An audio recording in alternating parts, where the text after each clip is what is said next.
What would you do if the trauma of your youth came crashing back into your life, right in front of a judge? Imagine a courtroom filled with whispers, the air thick with tension, where one man's rage could shatter decades of silence. You might think this is a scene from a film, but in reality, it's a raw, unfiltered glimpse into the human psyche, a struggle riddled with pain, desperation, and the search for justice. Let's dive into a story that exposes a hidden, harrowing truth, a reality that many would rather sweep under the rug. Our protagonist, a man we'll call Tyler, stepped into the courtroom not just to face a legal battle, but to confront a ghost that had haunted his life since he was 14. You see, this isn't just a story about a court case. It's a tale of survival, resilience, and the powerful psychological journeys we all navigate. Tyler entered the courtroom with a composed exterior, a gray suit, a neatly trimmed beard, the kind of look one might associate with somebody ready to present their case with clarity and conviction. But beneath the surface, his heart raced as memories from 2 decades ago surged forth like a tidal wave, crashing against the carefully constructed dam of his adulthood. What led him to this moment? It was a story that began in his teenage years, a narrative dramatic and raw that would ultimately shape him into the man standing in front of a judge today. At 14, Tyler had been just like any other boy, oblivious to the cruel and ruthless world lurking just beyond the comfort of his suburban home. But not everyone grows up under the same roof of innocence. There are shadows lurking, predators waiting to strike. For Tyler, that predator was a trusted figure, someone who was supposed to guide him, to mentor him. Instead, he was a reflection of betrayal and abuse, an embodiment of everything that could go wrong in a young boy's life. We often overlook how the misuse of power plays into the dynamics of relationships, especially in formative years. Studies have shown that adolescents struggle with understanding their own emotional landscapes, making them susceptible to manipulation. Tyler, at 14, found himself in the crosshairs of a predator masquerading as a mentor. It started innocently enough. Conversations about interests, shared laughter in the schoolyard, and long evenings spent discussing dreams of the future. But soon, the boundary between trust and exploitation blurred. What began as an innocent bond morphed into something sinister. Tyler had unknowingly stepped into a game where he was merely a pawn. Picture for a moment what that betrayal felt like. Imagine being young, vulnerable, armed with nothing but a naive belief in the goodness of people. The social psychology concept of the halo effect plays a significant role here. A person's positive qualities in one area, like being a mentor, can blind others to their potential negative aspects. Tyler lived in these shadows, his perception clouded. He justified the behavior, telling himself that it was a rite of passage, a form of approval. But that approval quickly turned into something dark, something that would rip his childhood apart. The control he felt in those moments he was groomed led not to a sense of empowerment, but rather a crippling sense of shame and confusion. The mind can be an extraordinary place, tangled in webs of cognitive dissonance, where the heart fights with the mind, creating internal dualities that can become lifelong scars. Of course, Tyler silenced his pain. He bottled it up, years of trauma sealed tightly within him, like a shaken soda can waiting for the slightest trigger to burst open. As he grew older, the echoes of those formative years began to reverberate in every corner of his life. Anxiety crept in, friendships wilted, and nights were filled with a dark companionship, insomnia fed by memories that refused to fade. Could he ever recover from that betrayal? Fast forward to the courtroom, where he stood ready to confront the man who had manipulated his youth. As Tyler looked out at the spectators, he could sense an invisible bond they all shared. They were not just witnesses to a trial, they were silent participants in the theater of his psyche, holding the weight of both judgment and empathy. Some faces showed concern, others condescension, but none could fathom the seismic shift the next words uttered would initiate. As Tyler began to speak, the courtroom fell into a profound silence, the kind that wraps around you and halts time itself. His voice, shaky at first, started to gain strength as he revealed the truth of his past. With each word, each evocative story, a palpable weight lifted, but a new burden arose, Exposing his truth meant resurrecting the very trauma he fought to bury. He began recounting the manipulative tactics, the coherent yet twisted sessions that had left scars deep within. The sense of control that had once made him feel trapped, now transformed into a tool for liberation. Tyler evoked the raw emotion of betrayal, sharing a metaphor that resonated. Imagine a bird with clipped wings, flying through a storm, desperately searching for solace. A metaphor we all can relate to, revealing an emotional truth, how the trauma of others can unmoor the very essence of who we are. As he spoke, a palpable connection began to form. Tyler seized that moment. He wasn't merely recounting pain, he was inviting everyone into his narrative. The audience wasn't simply watching a trial unfold. They were journeying with him, experiencing every moment of anguish, every flicker of hope. Psychological studies emphasize the power of vulnerability in forging connections. Tyler was rewriting the narrative of his trauma from one of isolation to one of shared humanity.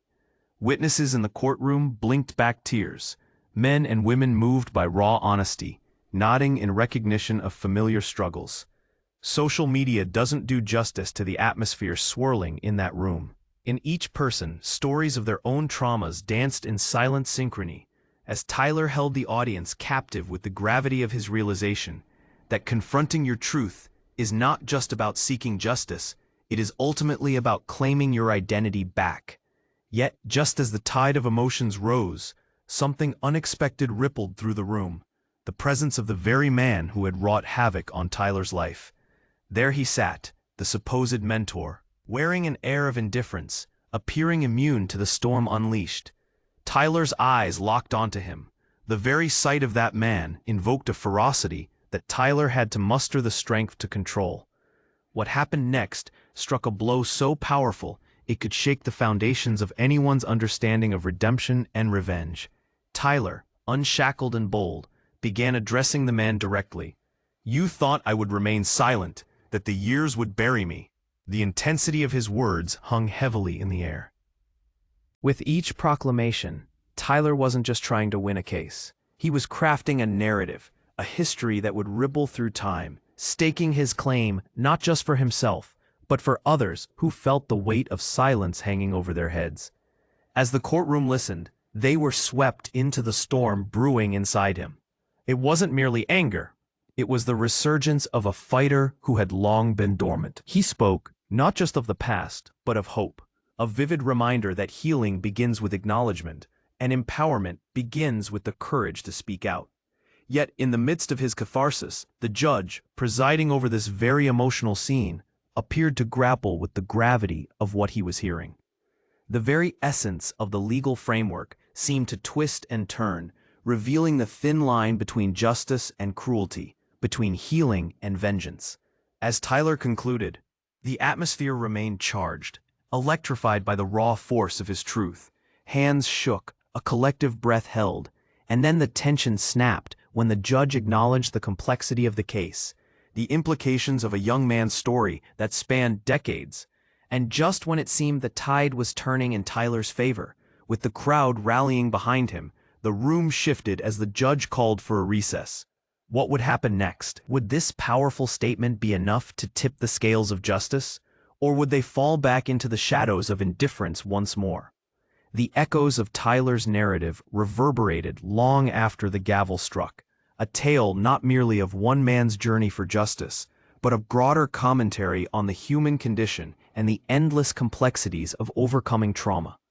Would Tyler finally reclaim his past? Would the truth resonate beyond the walls of the courtroom, altering the fabric of the very society that so often turns a blind eye? Stay with us as we unravel the next chapter in this gripping tale of struggle, survival, and the unyielding quest for redemption. What happens when a lifetime of silence is shattered in an echoing courtroom? What if, in a moment of raw vulnerability, the truth you've buried since childhood claws its way to the surface, demanding recognition? This isn't just a narrative of legal battles. It's a gripping exploration of trauma, betrayal, and the profound strength it takes to reclaim one's voice. As we step into the solemnity of a courtroom, you can feel the weight of expectation in the air. The judge maintains a stoic demeanor, a watchful guardian over the room filled with tension. But in this space, a clock is ticking for a man named David, whose journey began long before he ever set foot here, echoing quietly in the recesses of his memory. At the heart of this story lies an all-too-common, yet harrowing truth. David, now in his 30s, is fighting not just for justice, but for a chance to confront the man who preyed upon the innocence of his 14-year-old self. A time when childhood dreams are painted in bright colors, and the world is supposed to be a safe haven. Yet for David, the womb of that innocence harbored a dark secret, one that threatened to suffocate him. When he was just a boy, trusting and eager to please, he met someone he idolized. A mentor who was supposed to inspire and guide. Instead, this man became the architect of David's suffering, a predator who manipulated the very essence of trust and vulnerability. Betrayal, such a small word coupled with an immeasurable weight, paved the way for a lifetime of struggle that David had to navigate alone. Imagine this: a young David, filled with eagerness and fervor, walks into the realm of mentorship, believing he is stepping into an arena of growth and opportunity. But in a cruel twist of fate, this space became a trap, where the lines between guidance and manipulation blurred painfully.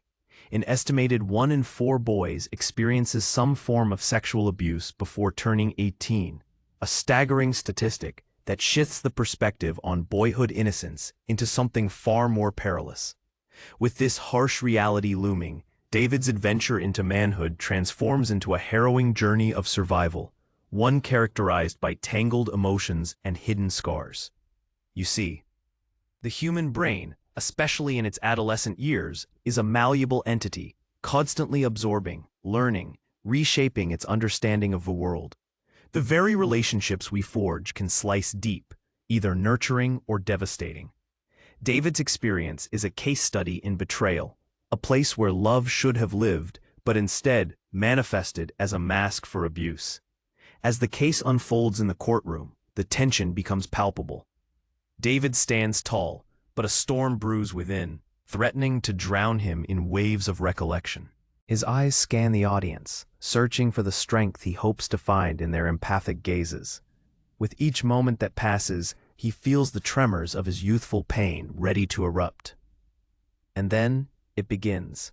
Under the dim lights, David speaks, stirring echoes of those lost years. At 14, he says, voice trembling yet resolute, "I was introduced to a world that shattered my perception of trust. I thought I was learning, growing." Each word is a brushstroke on a canvas long hidden, truth poured out as a lifeline to his younger self. In that courtroom, psychological principles swing into play. The bystander effect, the tendency for individuals to be less likely to offer help when others are present, looms large. David is acutely aware that while countless eyes rest upon him, many might be hesitant to step forward and acknowledge the haunting specter of his experience. Each witness should be an ally, yet their silence becomes a chilling reminder of societal indifference, and then he unveils the core of his anguish, a knot in his throat transforming into a powerful narrative that ripples through the room. He exploited my need for approval. His voice echoes, both his and the voices of countless others, their stories merging into this one moment of catharsis.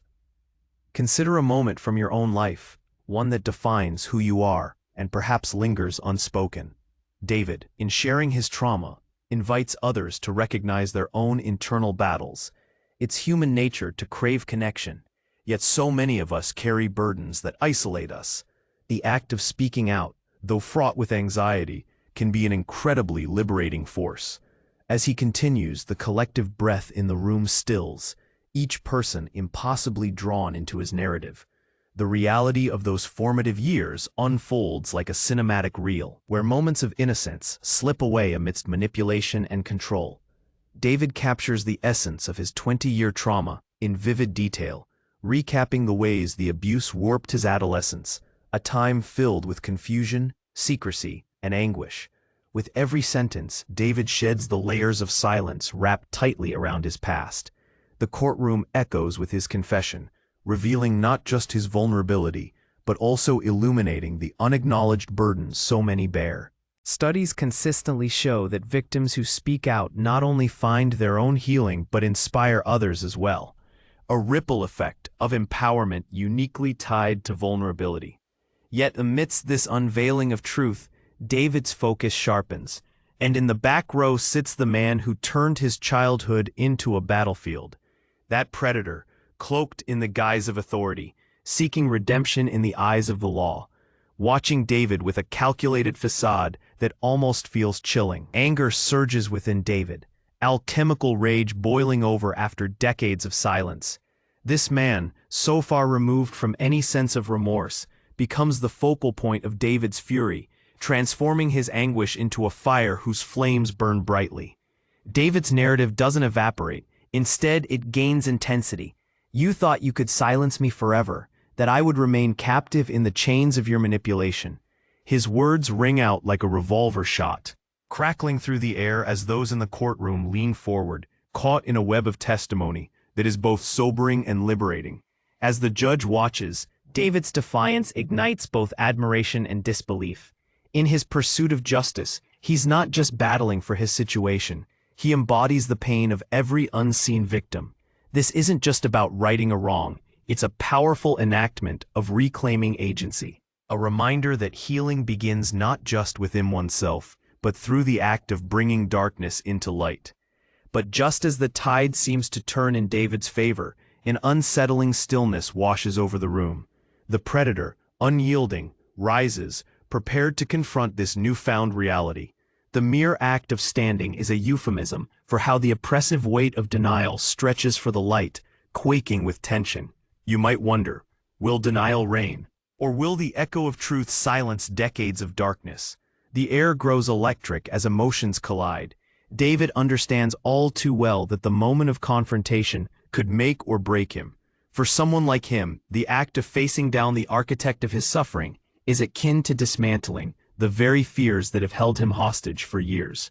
As David prepares himself, one thought flickers in his mind. The battle is far greater than this courtroom, a fight against societal norms that teach silence, that perpetuate cycles of abuse.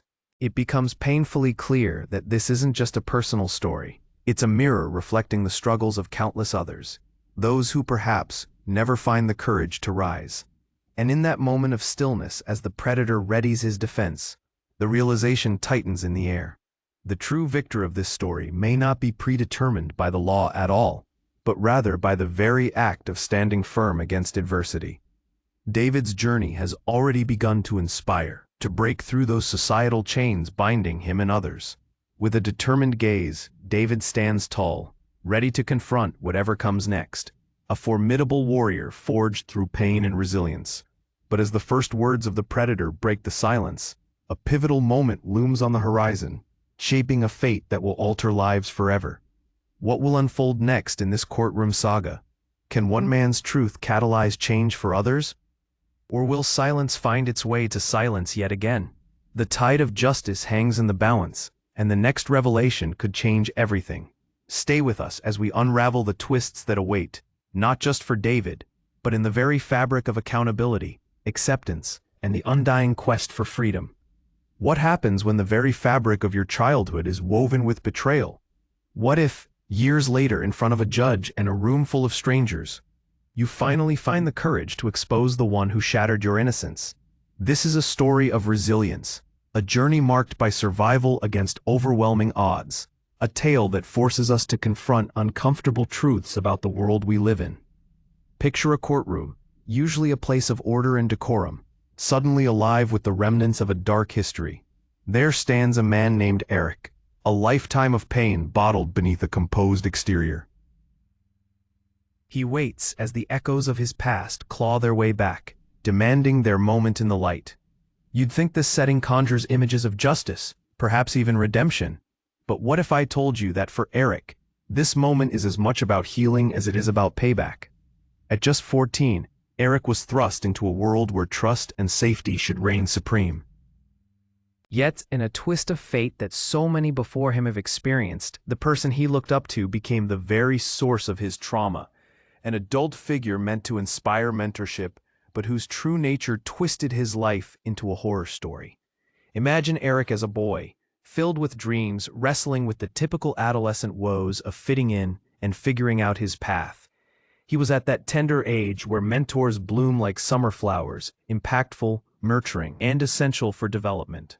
But not all flowers are what they seem. Some hide thorns that can wound deeply. In his case, the man he admired, a coach, a father figure, was masked in warm smiles, drawn in by vulnerability. Little did Eric know that he was not developing a friendship. He was being ensnared in a trap. Research suggests that approximately 1 in 5 boys experiences some form of sexual abuse before they turn 18. These statistics might seem abstract in a classroom, but for Eric, they became his painful reality. The mentor rewrote Eric's understanding of what guidance meant, illuminating betrayal in every interaction. What was offered as support quickly evolved into manipulation, blurring the lines between care and control. The hallmarks of grooming, explored in the realms of social psychology, became the foundation of their relationship. As whispers of this trauma surface in the courtroom, Eric finds himself on the precipice of chaos. The judge remains poised, the audience captivated yet conflicted, their murmurings echoing around him. This man, who now towered over him physically, had quelled his spirit for far too long, and today, Eric comes armed with truth, layered on years of buried anguish, with every heartbeat reverberating in his chest. Eric takes center stage to confront the darkness that has plagued him. The audience listens intently, their eyes locked on him, sensing the gravity of his words. This is not just a recounting of events, it's a revelation that transmutes fear into courage and silence into a thundering proclamation of truth. Think of the internal conflict he must have navigated, years of silent suffering, where each memory was interspersed with whispers of shame and self-doubt. Walking into the courtroom, he faced a psychological dilemma that thousands might resonate with, the struggle between outing a predator and risking further humiliation. The brain, intricate and sometimes baffling, can play tricks, leading one to internalize the blame and rationalize abuse as somehow deserved. But as he begins to speak, the psychological hold begins to unravel. Eric recognizes that storytelling is not just catharsis, it is empowerment. The act of confronting the abuser in front of a judge is akin to reclaiming one's narrative.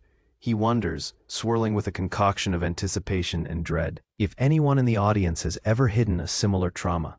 He believes they might, the silent sufferers easily forgotten in the sweep of life. Every time I tried to speak out, my voice was drowned by the echoes of your manipulation, he states, his words slicing through the tension in the air.